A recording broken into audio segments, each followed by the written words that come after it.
brightly shine. Welcome to the Buff Dude's underground lair. Okay, I gotta be honest, it's actually my mom and dad's house. They very generously let me, my wife, and our son stay here as I go through my recovery, and we try to save for our own place because our big goal now is getting a place with a shop for a Buff Dude's gym. But it wasn't always this way. In fact, 7 years ago, which is a crazy number to even think about, me and Brandon started this channel, Buff Dudes. And as of now, it has 2 million subscribers, with our second channel, Buff Dudes Workouts, just about to have 300,000. And 7 years ago, it was a hell of a lot less, that's for sure, because everyone has to start at one. So whether you're interested in starting a YouTube channel, or maybe you just want to use some of the stuff I'm going to say in regards to your own life, maybe it's motivation to start something that you want to build, maybe you want to recover like I'm doing now with my ankle, it all starts small, and with perseverance and consistency, it grows larger. And that's what I'm going to be focusing on today. How we started this channel from nothing until what it is now. So pull up a seat, open those ears, and let me tell you a Buff Dude story that started 7 years ago. Welcome to the Buff Dude's costume room. These are all miscellaneous costumes we've used throughout the years. Mostly we got them in thrift stores and we put them to really good use and all kinds of crazy ideas we had. So we'd think of a video, we'd run out to the local thrift store, we'd try to find something that fit what we were thinking of, we'd shoot it, and then we'd go for it. And as you can see, we've accumulated quite a bit. In fact, my wife is kind of begging me to get rid of some of this stuff because when we find our new place, well, there's a lot of stuff to lug around. I mean, I'm pretty attached to it, but some people are a little harder to convince than others. And I came in here because I wanted to show everyone this, our very first Buff Dudes t-shirt. Now, this has a lot of sentimental value because this is really what helped to motivate us to get going and stay consistent. Buff Dudes was started by me and my brother Brandon, and it was really started one day in the gym, and we said, we gotta do something. We have all these ideas, but as they say, talent without ambition is nothing. So we made a goal for ourselves. We said we want to shoot one video every single week on this crazy platform called YouTube, because up until that point, I'd only known it for cat videos, a few other things, but Brandon sat me down and he said, there's these things called channels on YouTube where people create these communities, they have consistent content, it's certain genres, and some of the first things he turned me on to was a channel called Corridor Digital and Epic Rap Battles. And I watched both of them and I was blown away. The production quality was awesome, and I thought, hey, you know what? These group of guys went out and did this, I think we can too. So that night I went home and my mind was just racing because I was thinking of all this stuff. What do we do? You know, we love entertainment, we love fitness, let's try to do something. And on Netflix, there was a Stone Cold Steve Austin documentary. In the documentary, he was feeling a little down, a little unmotivated. He didn't know what to do because he was wrestling on the smaller circuit. He was playing characters that weren't really him. And he thought, why don't I just create a larger than life version of myself, which was basically just him, but bigger. I went to Brandon and I said, we should do the same thing. We should just play larger than life characters, and that's really where this t-shirt came from, because we said wrestlers always have a look, and we want to have a look too, so that when anyone watches our videos, they'll see this and immediately say, those are the Buff Dudes. So I created the logo, Brandon created the name, and we were off to a running start. The only problem is we had no idea where to make t-shirts, so we went downtown LA to a t-shirt making shop. We had this logo with us. We basically just gave it to the guy and said, can you make a t-shirt out of this? And he kind of said, yeah, okay, how many do you need? Because seeing as this was the warehouse district, I mean, he probably thought we were gonna ask for 10,000 or something. And we said we need 2. So we probably weren't that high on his list of things to do today, but he graciously made us a couple. As you can see, it's not the perfect job here. It's a little bit, faded, and it's been that way since the beginning, but we were ecstatic because that meant now it's time to get work done. We had the logo, we had the color scheme, we had the name. Now it was time to create the content. Because that's the bulk of the art. We had the logo, we had the t-shirt, but now it was time for the videos. And right here is the very first camera we ever used to shoot our original Buff Dudes videos. And although it looks like a 1980s suitcase used to hold cocaine in a Die Hard movie, this actually does contain a camera, which very well may have been made in the 1980s. It shoots in 480p, which is pretty low resolution, but it definitely served its purpose. We went out, me and Brandon shot our first video. We were running up a canyon. I was breathing super heavily, running the camera. Brandon was trying to talk. It kind of came off a little creepy because it was a shirtless guy with heavy breathing on the other side of the mic. So we went ahead and just made it an instrumental, threw everything together that we liked, explosions, flexing, buff dudes, and we put it out there to a grand total of I think 1 to 2 views, which was probably our parents. But we were beyond excited because we had done everything up to this point. We had made it happen. Even if we didn't have an audience, we kind of felt that we were successful just because we were finally doing something. And we didn't stop there. As each week went on, we continued to try to refine what we had done. We got to know who we were as a personality, as basically a channel, and that was a really great time for us. Every day at work, I had a little notebook and I would write down the number of subscribers we had and our total views. And it would maybe change 1, 2, it really not much, but it meant the world to us because by the time we'd hit 100 subs, we thought this is 100 people around the world that want to tune in to watch our content. It was such a great feeling, and there was nothing better than driving home from work. I'd get a notification on my phone that we got a new subscriber. It was awesome. So the videos were pretty consistent now, but the next step was finding an audience.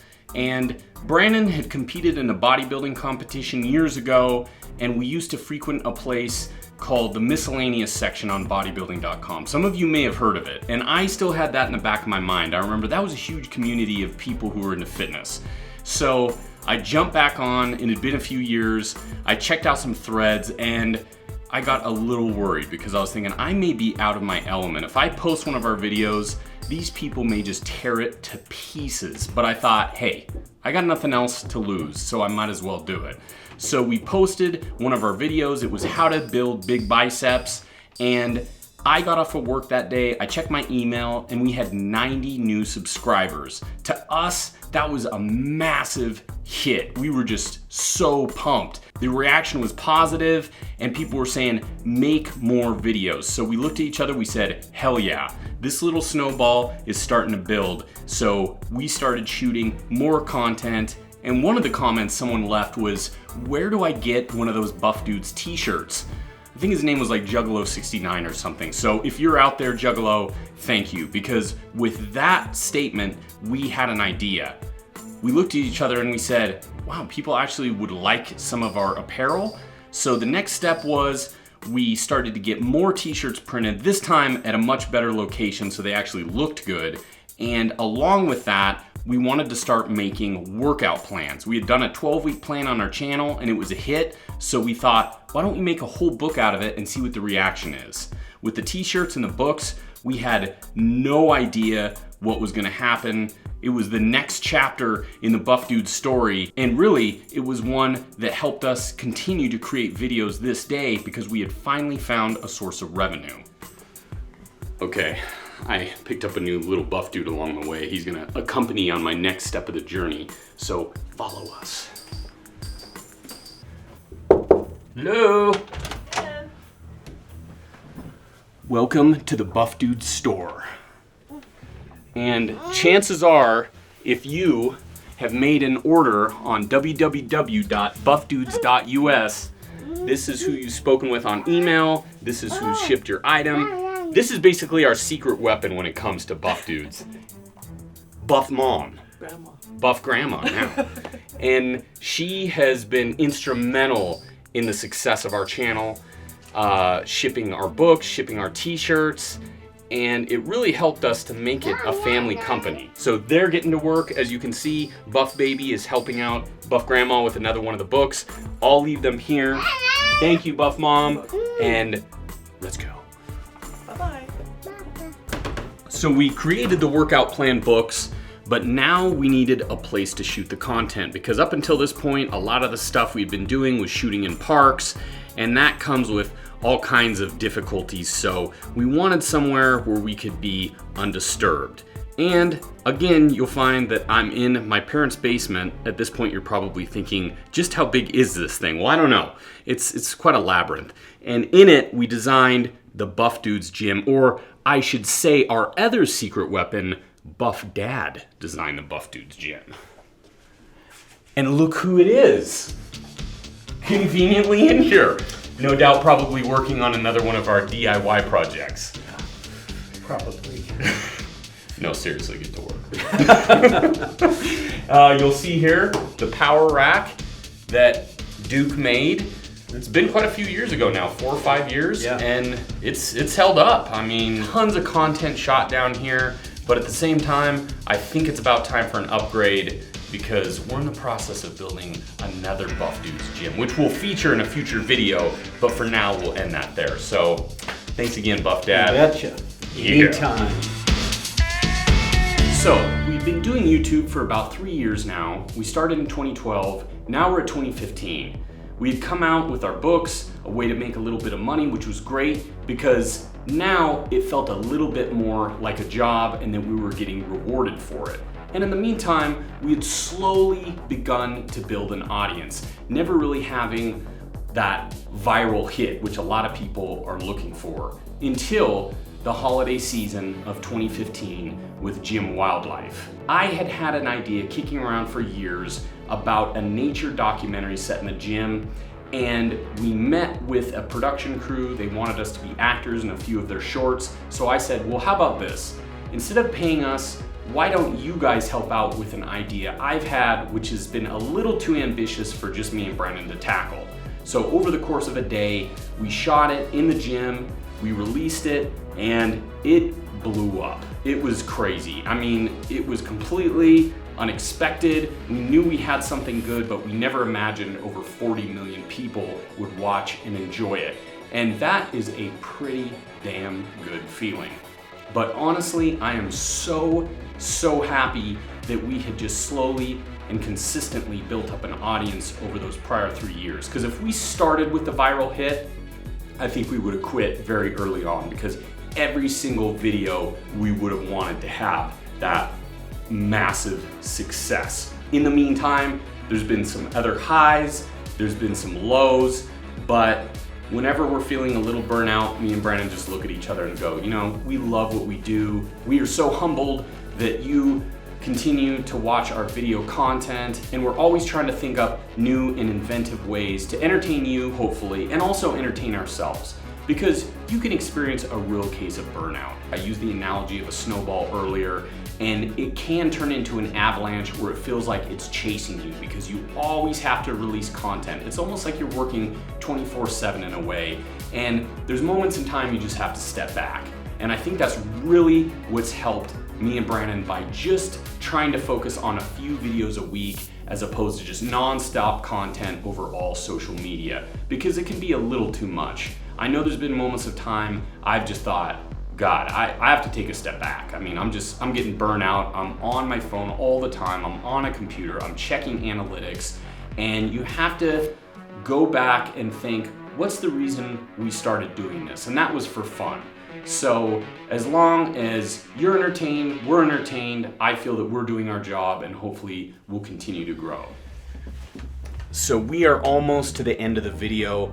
I'm gonna go back to work on an upcoming idea we have. Should be a lot of fun, but I just wanna end it with saying that if you've been a follower of our channel over the years, you've no doubt heard both me and Brandon say hard work and consistency many times over and over again. And really, I've found success using that method in a lot of different things, in working out and also this channel. because it took the consistency, it took the hard work, and it also took a little bit of moderation, because you need to know when to step back, because you can find yourself working too hard when you're stressed out. So you need to find that balance, but you need to stay consistent, bust your ass, and you will find success. So I hope this video helped you out, and I'll see you next time for the next episode of the Road to Recovery series. Stay buff.